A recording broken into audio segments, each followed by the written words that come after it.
ദൈവനാമം മഹത്വപ്പെടുമാറാകട്ടെ. സമാധാന സന്ദേശത്തിലൂടെ എന്നെ ശ്രദ്ധിക്കുന്ന എല്ലാ പ്രിയപ്പെട്ടവർക്കും വീണ്ടും വരുന്നവനായ ക്രിസ്തുയേശുവിന്റെ നാമത്തിൽ എൻ്റെ സ്നേഹമുണ്ട്. 2 രാജാക്കന്മാരുടെ പുസ്തകം 20-ാം അധ്യായം അതിൻ്റെ 12 മുതലുള്ള ഭാഗങ്ങളിൽ ബാബേൽ രാജാവ് ദീനമായി കിടക്കുന്ന ഹിസ്കിയാവിനെ കാണാൻ വരുന്ന ഒരു ഭാഗത്തെക്കുറിച്ച് പറയുന്നുണ്ട്. ബാബേൽ രാജാവ് ഹിസ്കിയാവിനെ കാണാൻ വരുമ്പോൾ ഹിസ്കിയാവ് രാജകൊട്ടാരത്തിനകത്തുള്ള സകല കാര്യാദികളും ഹിസ്കിയാവിനെ കാണിച്ചു. വചനം പറയുന്നത് ഇങ്ങനെയാണ്: ഹിസ്കിയാവ് അവരെ കാണിക്കാത്ത ഒരു വസ്തുവും ഇല്ലായിരുന്നു. ഭണ്ഡാരത്തിനകത്തുള്ള സകല കാര്യങ്ങളും ഹിസ്കിയാവ് ബാബേൽ രാജാവിനെ കാണിച്ചു. ഉടനെ യെശയ്യാ പ്രവാചകൻ വന്നിട്ട് ഹിസ്കിയാവിനോട് ചോദിക്കുന്നുണ്ട്, ഈ പുരുഷന്മാർ എന്തിനാ വന്നത്? പുരുഷന്മാരെ നീ എന്തൊക്കെ കാണിച്ചു?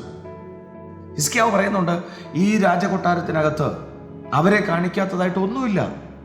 അടുത്ത ദൂത് യെശയ്യാവ് പറയുകയാണ്, ഹിസ്കിയാവേ, നിന്റെ കൊട്ടാരത്തിനകത്ത് വന്ന് ബാബേൽ രാജാവും കൂട്ടരും എന്തൊക്കെ കണ്ടിട്ടുണ്ടോ അതെല്ലാം അവരിവിടെ നിന്ന് എടുത്തുകൊണ്ടുപോകും. എന്നെ കേൾക്കുന്ന പ്രിയരെ, ഈ ഭാഗം നമ്മോട് എന്താ പറയുന്നത്? ജീവിതത്തിനകത്ത് ചില സാഹചര്യങ്ങൾ ദൈവം തന്നെ രഹസ്യമായി സൂക്ഷിക്കേണ്ട ചില സാഹചര്യങ്ങൾ നമുക്ക് തരുമ്പോൾ അതെല്ലാം എടുത്ത് തുറന്ന് കാണിച്ചിട്ട്, ചില ആൾക്കാരുണ്ട്, വല്ലാണ്ടങ്ങ് സന്തോഷം വരുമ്പോൾ, വല്ലാണ്ടങ്ങ് സ്നേഹം വരുമ്പോൾ അവരുടെ ജീവിതത്തിനകത്തുള്ള സകലതും തുറന്നു പറയും. ഒടുവിൽ അവരുടെ സമാധാനം നഷ്ടപ്പെടുന്നത് നമുക്ക് കാണാൻ പറ്റും. വിശുദ്ധ ബൈബിളിൽ ഒരു ഭാഗത്ത് പറയുന്നുണ്ട്, എല്ലാവരോടും നിങ്ങൾ എല്ലാം തുറന്ന് പറയരുത്, അത് നിങ്ങളുടെ സമാധാനത്തെ കെടുത്തു.